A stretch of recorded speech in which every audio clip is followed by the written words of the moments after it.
Holy Betrayal! What? Batman! Tiki here, and I have been watching through each and every episode of Batman Beyond for the first time. Dragon, tell them why we're here.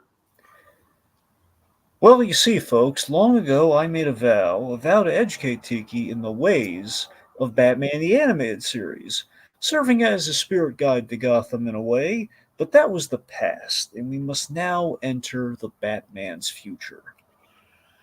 And tonight we are talking Season 3, Episode 9, entitled simply Betrayal!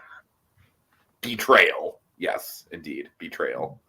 Kogias, I want to just shout out, I also really love this thumbnail. It's very much like, come on, Terry, come to your Uncle Charlie.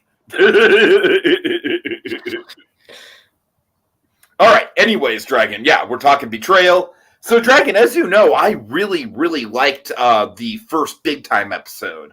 It was probably one of my favorites of Season 3. And, correct me if I'm wrong, we can get into this in the background, but I believe this is probably the quickest turnaround from a villain's first appearance in the show to their second appearance. And I got to tell you, I'm definitely more lukewarm on this episode than I was his original appearance. That being said, I do think specifically the last 5 or so minutes of this episode really cooks. The actual titular betrayal, Bruce Wayne's involvement in it all that is really good. I just kind of feel like some of the stuff leading up to it, while not bad per se, is a little bit of wheel spinning, kind of getting to the inevitable. So pacing wise, I think this episode has a little, it loses a little steam here and there. But overall, I do think that this is a solid episode, especially with some of the Bruce Wayne stuff. Okay, Kogias says, I feel glad that you've been doing more Batcave recently. However, it seems like we're near the end of Dragon coaching Tiki about Batman. Aren't we going to go on to another series or something, Dragon? Don't you have a plan? Well, I mean, do you really want to talk the inside baseball like now? No, but I'm just saying, like, once we end Batman Beyond, that might not technically be the end of the Batcave.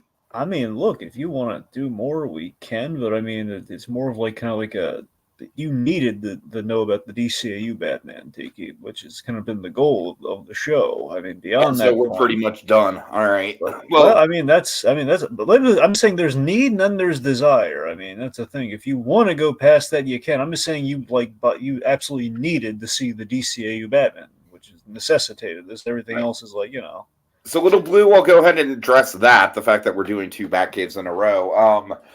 I wanted to do a podcast with Pi about Tiana's Bayou Adventure because Pi actually has gotten a chance to get on it, but the discourse surrounding Tiana's Bayou Adventure has just reached a point where I really don't feel like engaging with it. It's to the point where if you say anything critical about it, you're lumped in with the Save Splash Mountain people who, on some level, are genuinely kind of racist. And then if you say anything positive about it, well, you're just a Disney shill. So, 'tis the internet that we live in, folks. I'm sorry. I do feel... I am a little bit self-conscious about doing 2 Batcaves in a row. I couldn't figure out anything else to do. Tiki, we shouldn't cover for Pi any longer. Let's tell him the real reason, okay? Pi didn't want to do that podcast because he just wanted to eat cake. Yeah, just eat cake all day. All day. Yep, like that's his name. That's his full name. Pi on my cake. So that's the thing. He wanted to eat cake. So Pi was all over that cake. Well, we'll see. He says, I could do a podcast, but I'd rather have cake.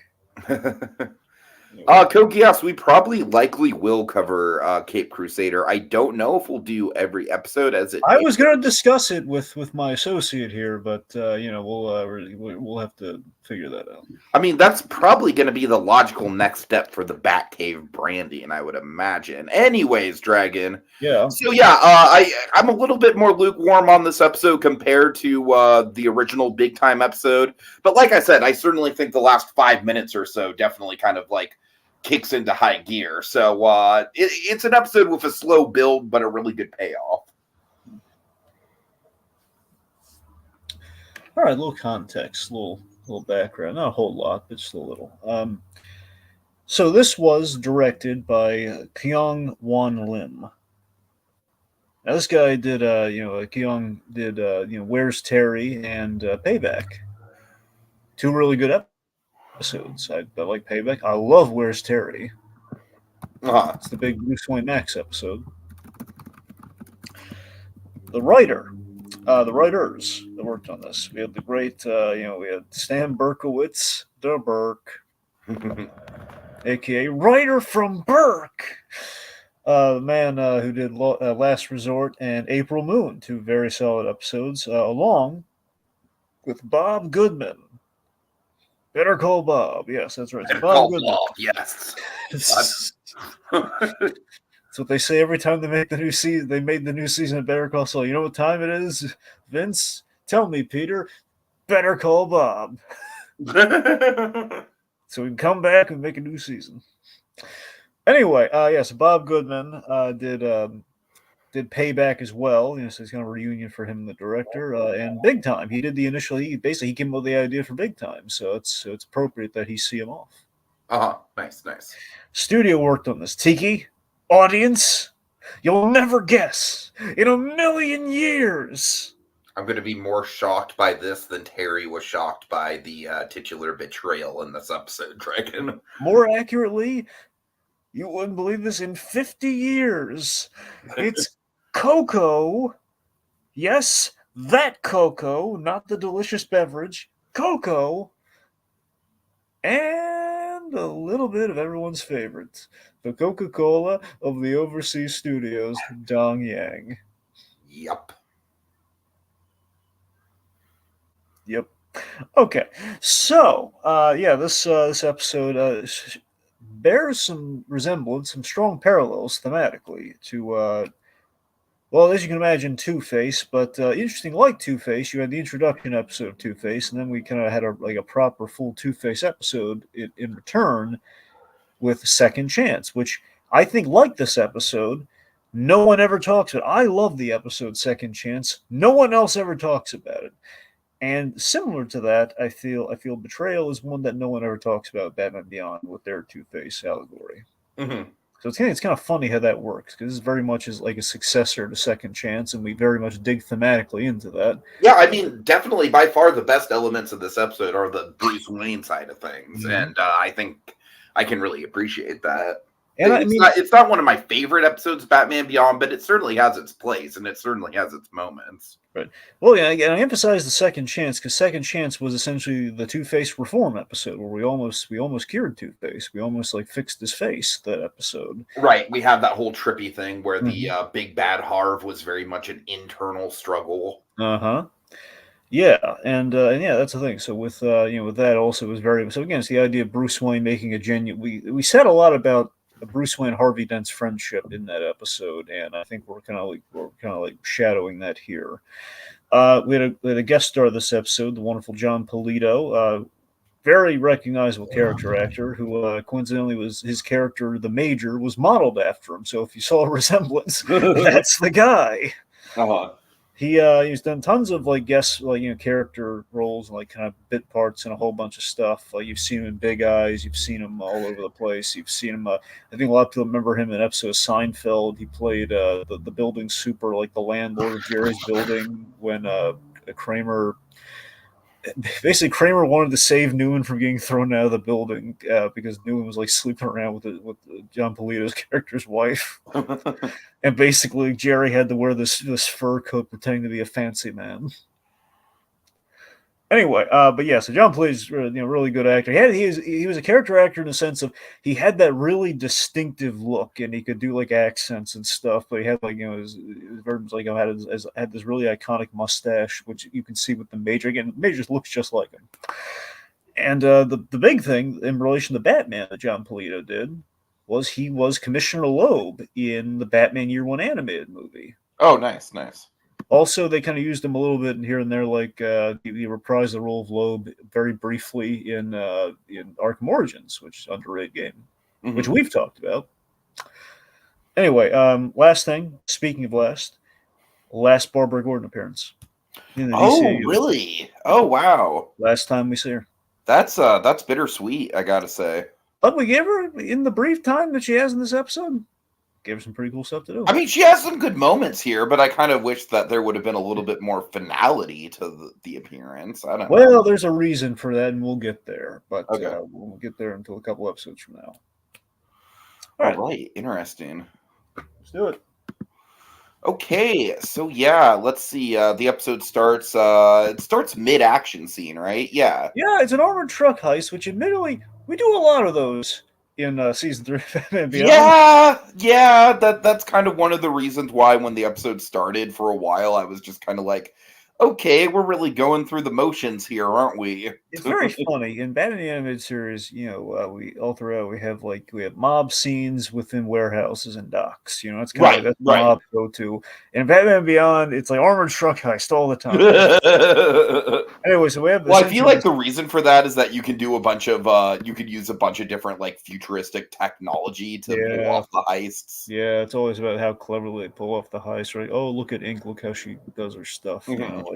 Anyway, so basically here we have like an obstruction. It's the old obstruction in the road con. We've cut down the trees. In this case, we have like truck in the middle. We have big like trucks in the middle. Leads to an ambush, which of course reveals Big Time. Big Time is back, and he attacks him. And he makes off with like the loot. And I love that. I love how he kind of pulls a Darth Vader move, where he's holding the fleeing armored car. Right. Knocks it over and just like hitting it with his ginormous like Hulk size. All right, so they call in the distress beacon. Batman intercepts, and then we have this some nice kind of like Bruce and Terry banter here. Did you really? I really like right from the get-go here. Bruce is very concerned about Terry getting, which I got to tell you, man, this is it's not the type of stance that you would think that Batman would have, but it totally makes sense for this Bruce Wayne in the context that we have, because normally Batman would never back down from something like this. You know what I mean? So I think it's a really interesting kind of position that we put Bruce into. I love the Rorschach litmus test that we have going on here with Bruce, how he's handling Terry this episode. You can read in a number of ways. I think the end kind of clears it up. And I think this episode, additionally to Second Chance, I think just with the Bruce Terry stuff, has a lot of similarities to how Bruce Wayne handled Dick Grayson. And I want to blow your mind here. Okay, Dick Grayson was DG in that little Easter egg we had way back. When Terry needed that suit, that tuxedo, he borrowed that jacket, had DG on it. Okay, that belonged to Dick Grayson. Okay. Oh my god, dude! All right. Okay, I just want you to remember, because we're nearing the end here. I just want you to know. Okay, make a mental note. I want you to come away from all this having learned something. I want you to learn that. Dragon, if I learned anything from this whole endeavor, I will have learned that DG does in fact stand for Dick Grayson. Okay, not Dick Gregory. It's Dick Grayson. Okay. Oh, Anyway, okay, no, seriously. Robin's Reckoning. And Robin's Reckoning, the way Batman was handling Robin that episode, where he, basically Batman kept Robin at a distance, and Robin really didn't appreciate that. And they found out, like, oh my God, it's the man who murdered my parents. Why would Batman keep this from me? And by the end, we revealed that he wanted to protect him from being in this position of wanting to kill someone. Mm-hmm. So I'm just saying, in a sense, like Batman, trying to be cautious. I think he's learned since that experience. I think that's kind of why he's handling him this way, especially after alienating, Dick Grayson and everything over the years. Anyway, so we have this thing where it's like, did you really believe Big Time would lay low after going to all that trouble to break out? Anyway, so it's like Bruce is like asking, you're not going there, are you? And like, Terry just leave this to the police. Terry's asking why. Why would I do that? I'm Batman. I'm going to go after him. And he's making the point because Charlie Big Time. Because Charlie Big Time is your friend. Was my friend. Bruce is concerned by this, and I think he wants to spare him the trauma that he's going through. That he's gone through. I With mean, Harvey. arguably still going through with the reemergent. You gotta get a sense that the big time stuff is kind of like bringing the trauma back to the surface for him. Well, exactly. This is exactly what like Bruce. It's deja vu for him in a Mhm. major way. This is again the meat of the episode is kind of like, again, it's nice that we have a situation here that still allows it to be Terry's show, but we do have a lot of context that has a really nice kind of like subtext to it. The whole episode that we're like secondhand. Bruce is seeing Two Face happen all over again. He wants to maybe spare this Batman from going through what he did, Right, right. which is leading to the soft touch. Anyway, so and he also sees a little bit of his own stubbornness in Terry, where Terry's working through it as Batman would. It's like, no, I'm going to go down. Of course, I'm going to go down. I'm not going to be scared off by him. There's a GCPD on the scene. He's tossing pieces of truck at him, at the cops. We have the Batmobile. Oh, how awesome was this exit from the Batmobile?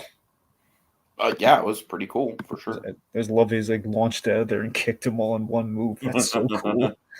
Yeah, that's what I'm talking about, man. The director on this does really cool stuff like that. Kyung Won Lim. He's great. Mhm. Anyway, sorry, I'm just geeking out about that. Okay. No, it's all good. I mean, you know me. I'm not really one of my weak points when it comes to these recaps is I don't really have good commentary to offer to the action stuff. Right. So bear with me. All right, let's see. Seeing there's some fight going on here before Batman can capture Big Time, because he's throwing all these bola batarangs at him, trying to tie him down. A chubby John Polito looking man, hijacks a GCPD squad car. Basically, he tackle, he just rams Batman and provides a getaway for the hulking criminal. Mhm. So so this is what do you think of the Major? I think he's all right. I mean, I think the one issue with him is that I just don't think he's as memorable as the mob characters in the first episode. I concur. Probably specifically because you had William H. fucking Macy in the first episode. Like, I'm sure this dude's a really good character actor. I have no doubt about that. But it's William H. Macy, Dragon. That's a hard act to follow. It's really interesting where when you look at Batman Beyond, they really did distance themselves from the mob so they wouldn't repeat themselves. So very rarely did they tackle like the Right, mob. that's kind of what I'm saying. It's like I almost kind of wish that he would have fallen in line with the Jokers or something. That would have actually been like, a little bit of a twist on his character arc. You know what I mean? Sure, but that's the thing. Just overall, it's just very much feels like when we did the mob, it just felt a little off in Batman Beyond. Like Mhm. very few, like the most we really did of the mob was like we had like the crime syndicates having the derby, like the card game. That's kind of that was like the most natural mob thing that we did. And then beyond that, it was like, it's barely a mob, really. This Right. guy's like a one thing about it, this man's a one man operation. But I do like looking at it this way. I don't mean to go on here, but I like the idea that it's. The mob is now as much a problem as it used to be in Gotham. So we've kind of cleaned up one aspect of crime in Gotham over these years, but it's folded into like we're having international like terrorism and international crime in Mhm. Gotham now. So it's like we've erased one problem that's been ingrained in the city for decades, and yet we bring in like the whole world's problems. Just like I'm flooding in. I mean, that's kind of Batman's dilemma in a nutshell. It's like Yeah. the mission is never over. I mean, that's pretty good world building. Like we talked about like this from the beginning with the series. We had like the whole like overseas kind of influence. Like there's like a Tokyo, like the idea that Sure. perhaps like that like infrastructure in Gotham has been opened up because of Derek Powers or whoever, and because of this we've had like a lot of international kind of like kind of back channeling and stuff going on through the city, which feeds into crime. Right. Anyway. Okay, so point being, the major he got the sack of creds. Your brain's in my size, and Big Time makes the point. Just because I look like this now doesn't mean I lost IQ points. Sure, Big Time, sure. My favorite thing about John Polito and this major character, he looks like a crime boss version of Mr. Spacely. He totally does. Oh my That's the thing. god. That's one of the funnest things about the major. The major is kind of he's a nothing character. He's basically kind of a slimmed down version of Boss Biggs. A little bit. I love how He's the Boss Biggs is classier. just like our go-to when it comes to like just like a lazy villain that doesn't really have much going on. We'll talk about lazy. I mean, you saw the guy. He's just eating. He's Jabba in a Panama suit. Okay, Oh that's Boss Biggs. Okay. Anyway, so but that's it. I just love that he looks very much like Mr. Spacely, and with John Polito sounds a little like just kind of like corpulent Mr. Spacely. God. Anyway, so it's like sure, Big Time, sure, just pacifying him and getting them out of there. Which, by the way, Big Time now voiced by the incomparable Clancy Brown, who knows a thing or two about doing a voice in the DCAU. Okay, I totally missed that actually. Yeah, that's the Clan. Do a dance for the Clans, man. It's him. It's for the clans. Dance for the Clans. Yes, that's the thing. So they basically pitched down. From what I understand, they pitched down Stephen Baldwin in the first Big Time episode because he was the voice of Charlie, and then they basically made him kind of sound more like monstrous, like Big Time. Okay, that makes sense. Yeah, that makes sense why they would want to just go with a recast at that point then. Yeah.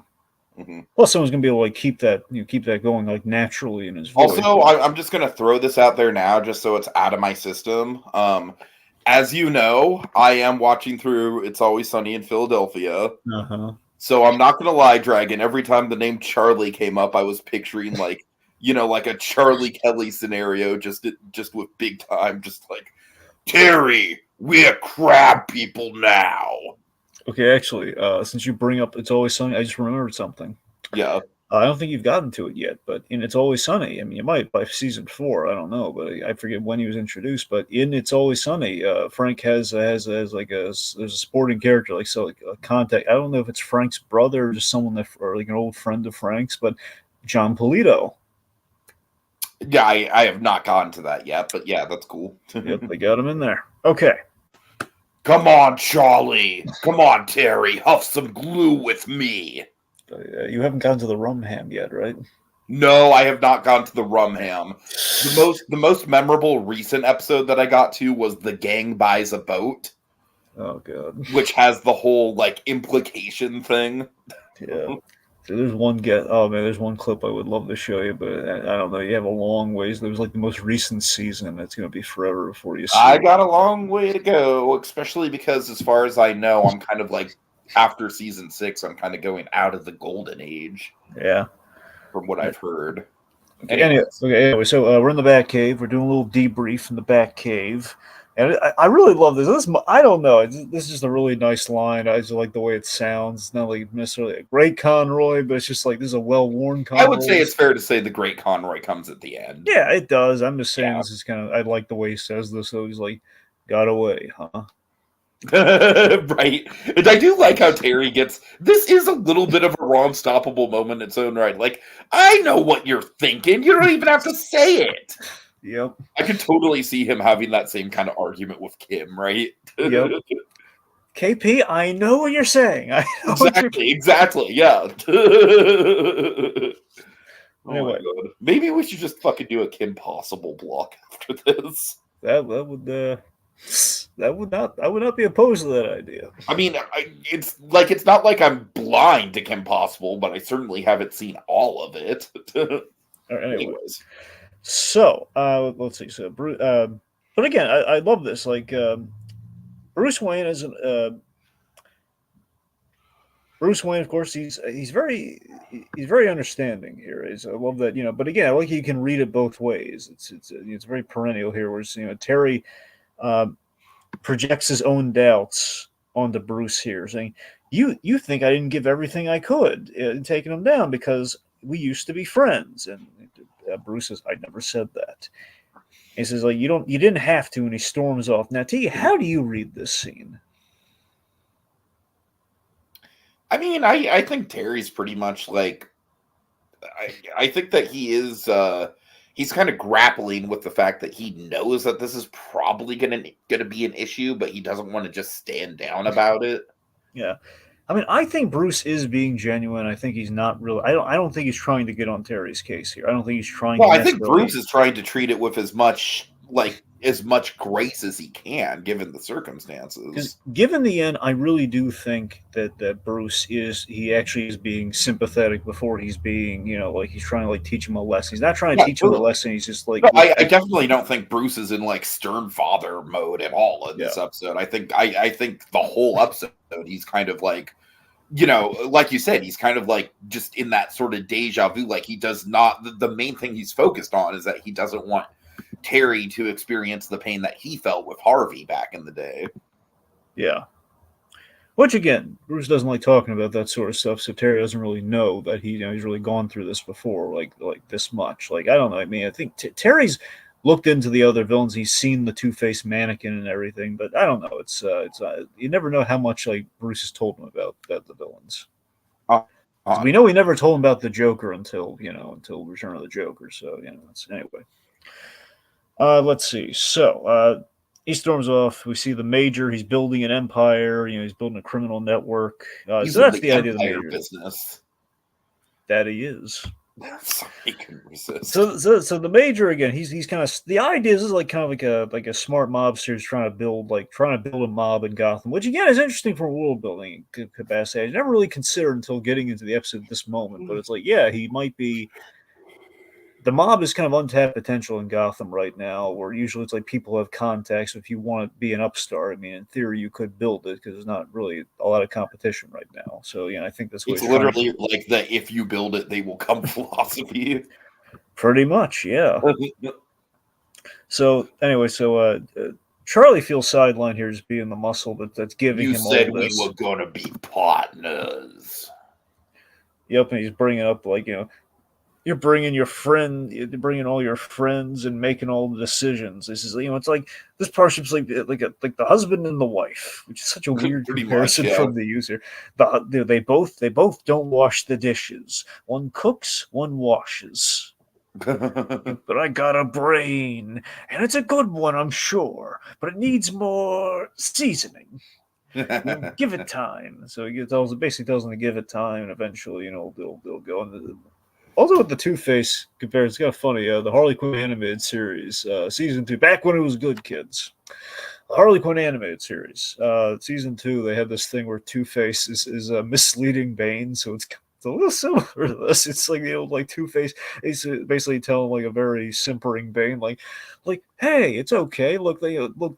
I know you're not on the poster, but you're the shadow of the poster. You're there. Yeah. Okay. Anyway, so Terry and Max, they're having a little conversation. Yep. Now, one thing I do think it's a little bit. I have a little bit. Maybe you can clear this up for me, Dragon. I spotted a little bit of a plot hole where Max was basically implying like Charlie's always been like this, Terry, and it's like, Max, you didn't even know about the man until Terry told you about him. Well, that's the thing. He told her about it.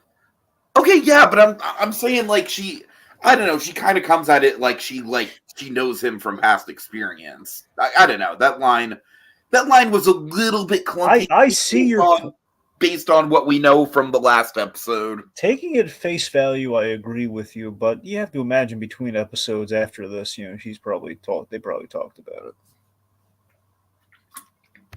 I guess it's just a little clunky. Not a big deal. Just kind of noticed.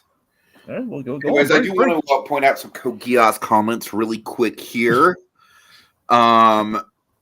He's saying Robin's Reckoning is Robin's best episode in the DCAU. I would, Dragon, I would wager to say it's probably one of the best episodes in general of the DCAU. Yeah, it's an Emmy winner. Mm-hmm.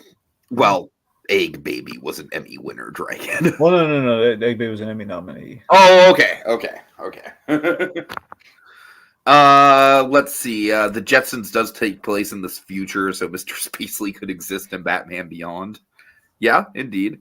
Imagine if Two-Face was Charlie's man. That would be crazy. Like an old, decrepit Two-Face. I would love to see that. Yeah.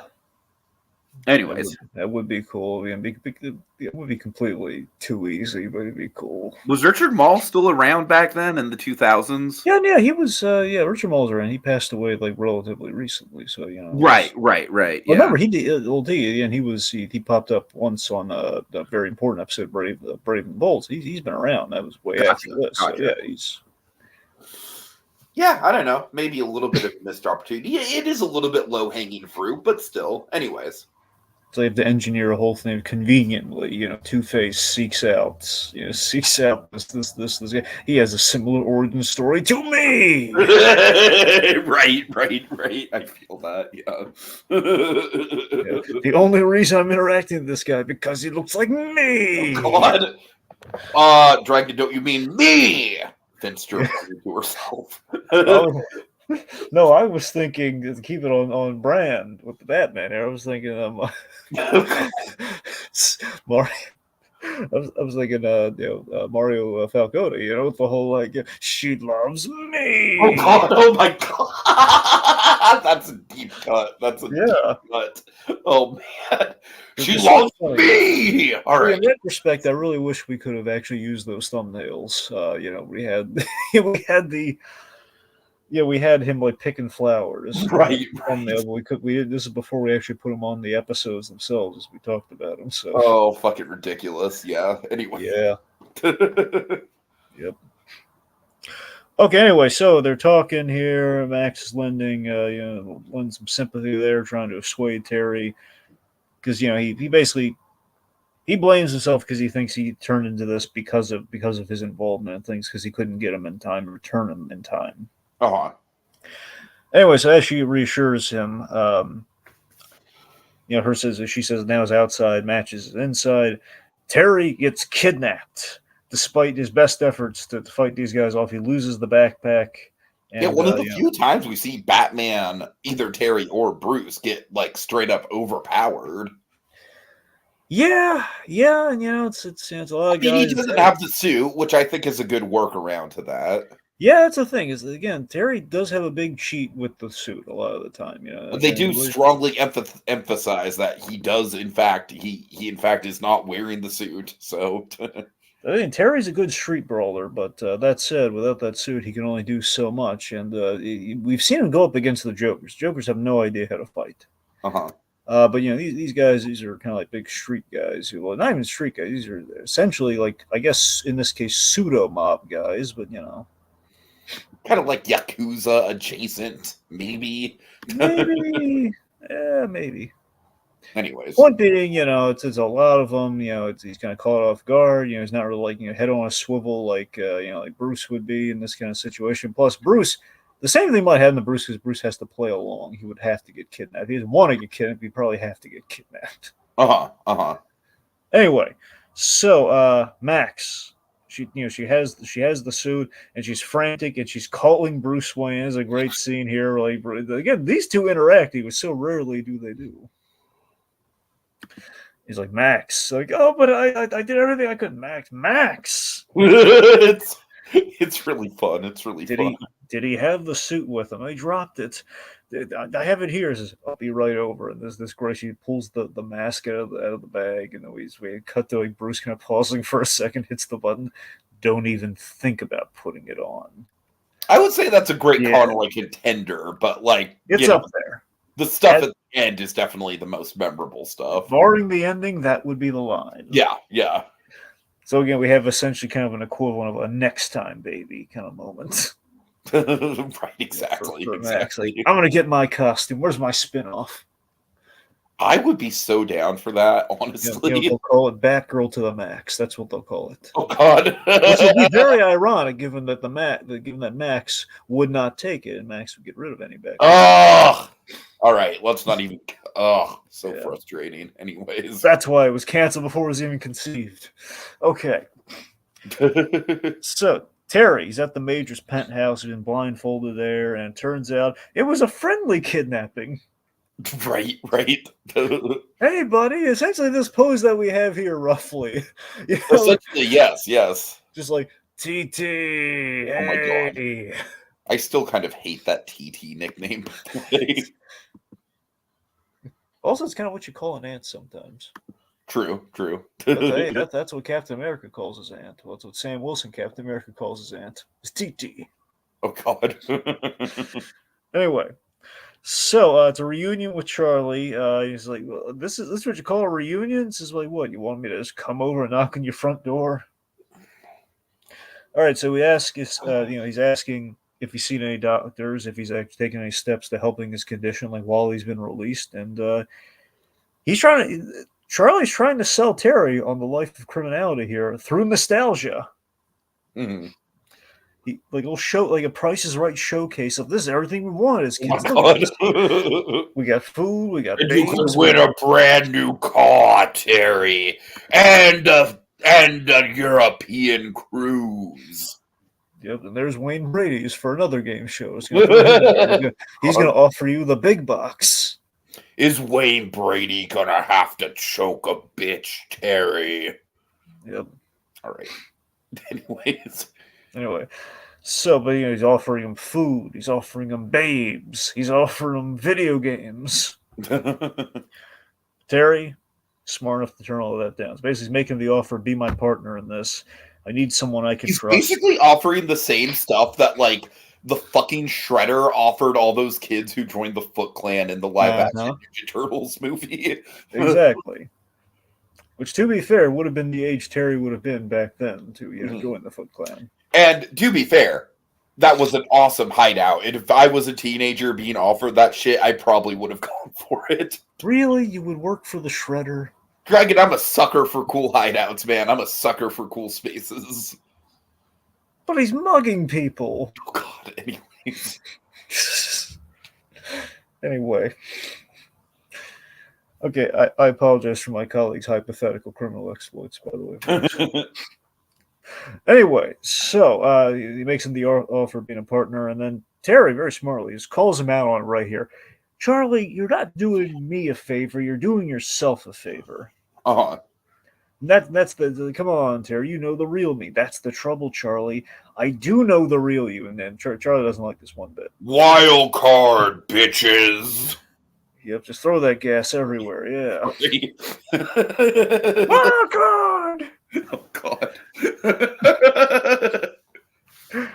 Anyway, so he starts to trash the place, feeling insulted, and he calms down when the Major shows up because he wants to puts on his professional face, and then he has to explain who the heck that guy is. Like Terry. There's Terry. Oh yeah, he's my friend. He was blindfolded.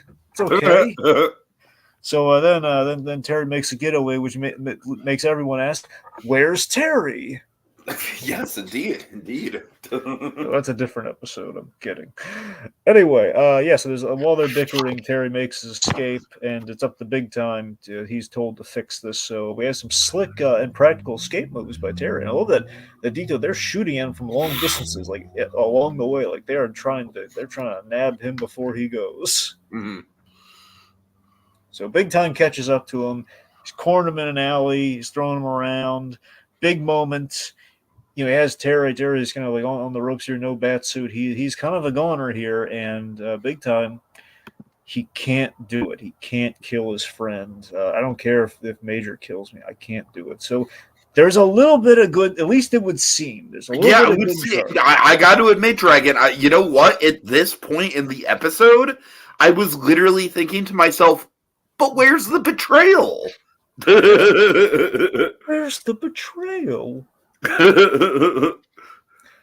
But yeah, I mean, I genuinely believe here in this moment he had a moment to kill Terry, and I think it's before he got the idea. I think he genuinely didn't want to kill Terry here. That's my read on it. I don't know, man. The way I read this episode is that he was pretty much, this whole thing is pretty much a long con, and I feel like at this point he's pretty much too far gone, and he's basically doing everything just to self-service him. That's true, but here's the thing. So he brought him there, like he did genuinely try to sell him, the showcase and everything. That feels like that was like a short-sighted like sell, and then he came up with Plan B, which essentially is what he says during the monologue later, that when you turned down my offer. So it sounds like there was an actual offer there. So I think in this moment he gets the idea. I think the moment he decides not to kill Terry is when he comes up with it. So I think the only bit of good in Charlie's that, at least for a moment, he didn't want to like kill Terry. He's going to betray him all the same, but he didn't want to kill him. Right. But yeah, like in that moment, though, I'm not going to kill you, but I'm going to use you. So it just undercuts it right there. But yeah, I do think he comes up with all of that like right here. So I think it's like less kill. It's killing him. It's not killing him to serve his needs before. Maybe that's more like the cynical underpinning. Like he doesn't kill him because he can use him for stuff. Mm-hmm. Okay. Anyway, so Terry because of this, he makes the plea for Charlie, like, just go to the cops. It's your only move right now. And he makes the point that no, the major's going to know I rat on him. It's just like, it can make it look like you were caught. So like, how are you going to do that?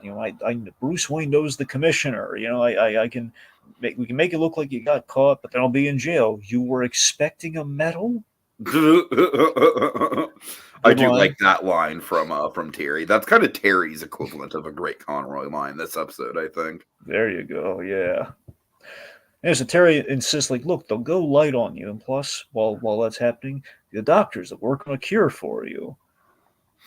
I'm not going to lie. I think that's a pretty good sell from Terry. I think so, too. I think, now, again, this whole episode does kind of ride on like a consistent Batman thing, where Batman does genuinely try to reform these bad guys. Joker notwithstanding. He didn't killing joke, but the point being, the DCAU, Batman has made consistent efforts to reform these bad guys. Uh-huh.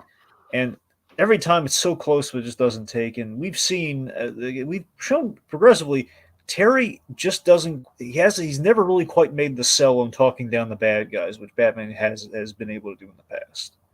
So I love that's like Terry. This is Terry making like he's going for broke here. He's trying to turn this guy, trying to make him see the right way here, trying to de-escalate here. And it's just this thing of like, big time has this good line. All my life, I dreamed of getting into the big time. Now it's kind of a nightmare, huh? And Terry says, like, oh yeah, Bruce Wayne, no scientist. They'll help. He's like, would they do that? Would he do that for me? No, he's doing it for me. Yeah, which is nice. Bruce Wayne would have Terry's back on this. Oh yeah, totally. All right, so he agrees, but he wants to wait here until they get the major, which is no, yeah. As soon as the whole like wait here thing pops up, I'm like, okay, this is where the betrayal is going to start. And this essentially is where we get the image of the episode here, like, Terry, I promise. right. I'll be here. I'll be there for you, Terry. Yep, if you could do a list, it would be, but Terry. Oh, God. All right. So, let's see. So the major... Sorry, so the major they're cleaning out the place because all the shooting would alert the cops, so they're getting ready to flee the place. GCPD are waiting for him in a sting after they have the location. The major thinks the big time. Major refuses to believe that big time flipped on, which I got to admit, in the writing, I don't fully track.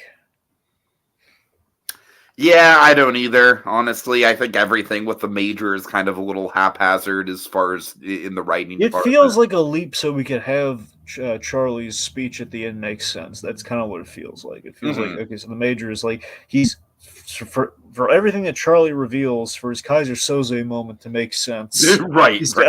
He has to, it has to play like, okay, the major genuinely doesn't believe that that big lug would turncoat on him. So there's a shootout. Surrender is not an option. It's a shootout.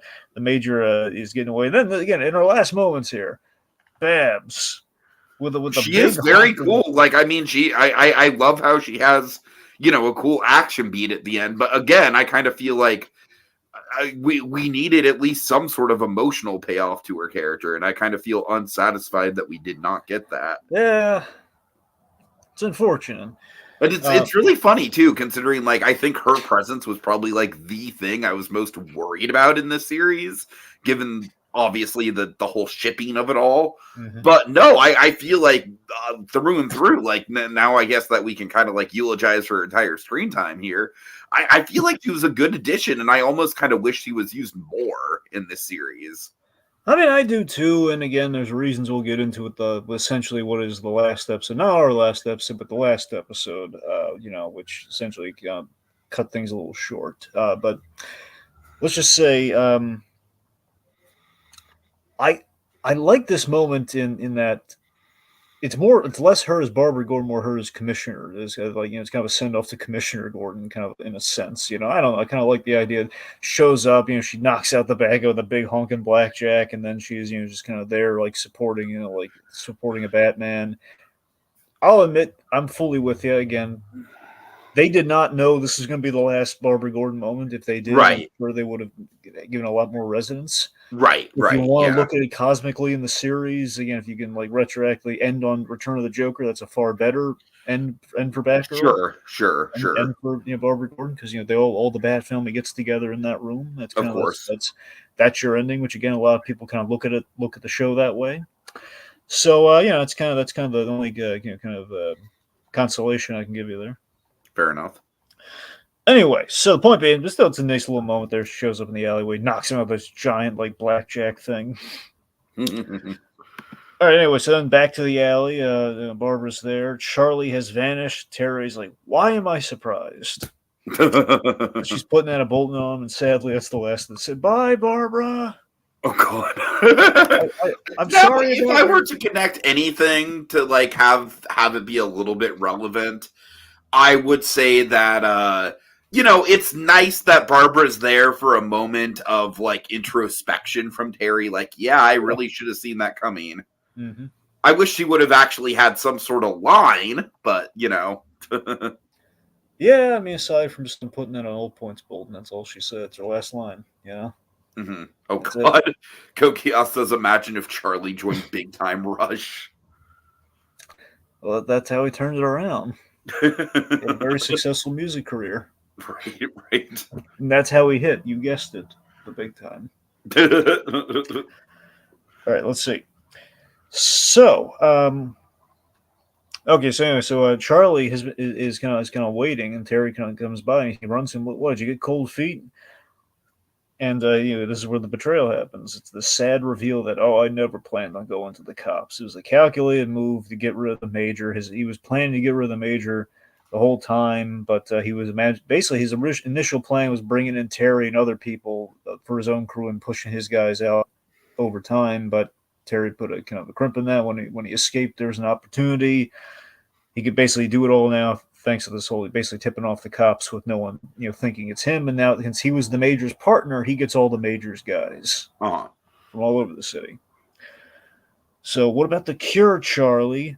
I like the way I look. I get respect. Now, I will say this is a good con on his part. Just the whole idea of like, like it did have me going where that's why he wanted Terry's companionship. But no, he really does, enjoy the power that he commands. Yeah, which, I mean, that's a really good, given that it's ingrained in us since Batman the Animated Series that we have characters like Clayface who very much want a cure. They want to look the way they used to. We're ingrained to believe that. So that's a great pulling the rug out from under your moment. I admit it. In the writing, that's a really good reveal. Totally. That he doesn't want to be cured. That's kind of a fun play on our presumptions. Like, why would he want to be cured? He's like the Hulk, man. He could like we saw him take down like an armored truck with one hand. Yeah. All right. So let's see. So he then says, he can now kill Terry. He didn't want to then, but he turned down his offer, and he's very, he's very upset with him. He's about to kill Terry. This is not good. Awesome moment. Bruce Wayne in the cool futuristic and You know what? I'm tempted to give this like a non-verbal Great Conroy moment, I Dragon. love this. It I've is very always badass. I legitimately cheered at this moment. okay. So a couple things about this. Okay, so one, I still have said it to no end. I love this car. I love that it's a nod to the classic Batmobile, which cameoed last episode. Uh, Well, in the call, yeah, cameoed in part 2 of the call. I just love that we have I love this futuristic Easter egg of a car. I love that it's Bruce Wayne being able to be really active and just like ramming him, saving Terry in the process. So it's a bat save and essentially a it Batmobile. might be the most effective like action moment that Bruce Wayne has in the whole series. Yep. And third thing, a little reminiscent. This is before that we got the game, but big moment in Arkham Asylum. We take out Bane with the Batmobile. So Oh, this there we is go. Yeah, yeah. the hulking guy, and in the Arkham Asylum game written by Paul Dini, we have the Titan, the Titan infected characters, and when they're on Titan, they look a lot like Big Time. True. Seriously, they do. If you look at them, look a lot like them. Anyway, so Bruce Wayne in his car just like rams at full speed, Big Time, saves Terry Bacon, and then like in the fell swoop tosses him the bat suit so he can suit up for the third act. Right. Yeah, and then he's going at him again, but then Big Time tosses the car, and of course it's kind of like a little bit like that moment for Man. I'm like, no, not the car. They're like, no, he's smashing the car. Batman, get him. He's damaging a classic. Get him. Oh, God. It's a Futura concept car. Get him. Anyway, so then we have fight ensuing between Batman and Big Time. It's going on there. It leads towards the bridge. Bruce Wayne, he gets out of the car. He advises Terry to leave him for the police. It's a big moment here. Terry, leave him for the police. You're starting to repeat yourself. A little disrespect to the man just saved him with the car. Right. But yeah, he does not heed, again, doesn't heed like the Yoda warning of don't go in the cave. He goes into the cave. He goes to the bridge. And Bruce Wayne bears witness to this tragedy that's about to unfold here, where you have the Big Time versus Batman. He rips off the glider wings, which is a good move. I love that it puts Terry on his heels. Tosses a flashbang bomb into his face, and we have like the clumsy charge, which leads them both dangling off the bridge. His last words are "Help me!" Trying to help himself yet again. Falls. And he truly has a Disney villain death, Dragon. This might be the most like Disney villain-esque death of the entire like run of Batman episodes that we've been covering. Yeah, it is. He basically falls into he kind of falls into the Gotham Bay, but it's very foggy. Oh God! He falls into an endless abyss. You think that's a censorship thing? Like he falls into fog instead of just sheer water? Honestly, I think it's more of like a thing where we want to hint that he might have died, and if he falls in the water, you're gonna think he's gonna be okay. I think. Okay, so it's almost like an anti-censorship thing. That's go harder. Which, if we want to connect our parallels here, Robin's Reckoning very famously fall to the death. We made a lot worse by not showing the bodies hit. Of course, yeah. It's just the rope, everything you need. Anyway, but yeah. So he presumably falls to his death. We hear no screaming. He falls into an abyss. I mean, he might be alive. He's kind of a hulking kind of guy. But I don't know how well he can swim. He's very uneven in his design. I don't know. He might just go. If he swims, he might just keep going in one direction. I don't know. But yeah. So this somber end. Bruce Wayne, he walks to the bridge and he offers sympathy in this really great Conroy. I'm sorry. I know how hard it is to go against a friend. Yeah, very simple message, but very effectively delivered. But what's so interesting to me in this whole episode, and it's always fascinated me about this episode, is that after Bruce has this moment with him, he says that line. Terry's response, I think, is a great litmus test for Bruce Wayne, where he says, like, I outgrew him, that's all.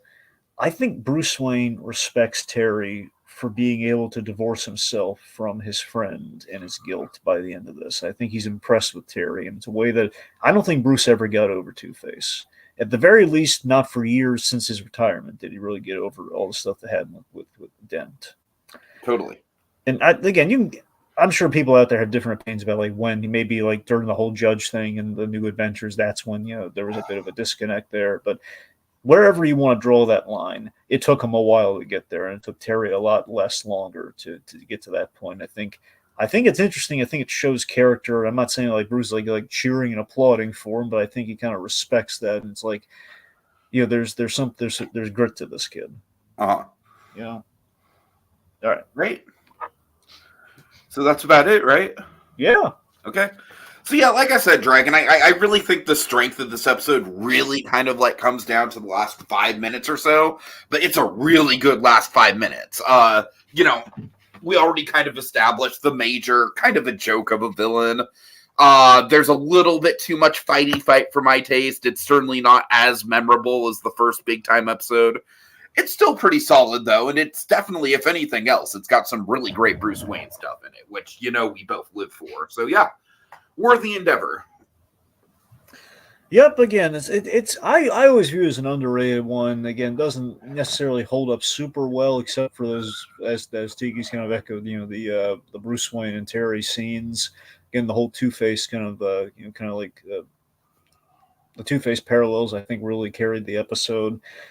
And it's just really it's a solid one, mostly for a climax. For a climax, and just kind of, I guess, just kind of the setup and payoff, middle of the episodes is very much the weak point. So it's okay, but it's underrated. It's okay, but I would concur with Tiki upon revisiting the first big time episode. Yeah, not quite as special, but still one has memorable moments. Okay.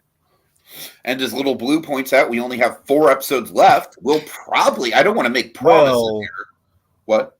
I'm sorry. About that? Well, I mean, he's not wrong in that there are 4 episodes left of the core show, Batman Beyond. But yeah, we have some extra stuff, kids. Okay. Anyways, Dragon, tell us what's next. Cue us up. Wait, did we thank everyone? Yeah, well, just Little Blue and Kogios. Okay, good. All right. Terry? Training a cobra in our midst, from pizza and video games to pummeling and violence. Can Terry learn martial arts from an old friend of Bruce Wayne's? Will Max and Xander become an item? Tune in next time to find out. Same animated bat time, same animated bat place. On the next visit to Batcave Beyond with Curse of the Cobra, Part 1. Cobra! Jetson!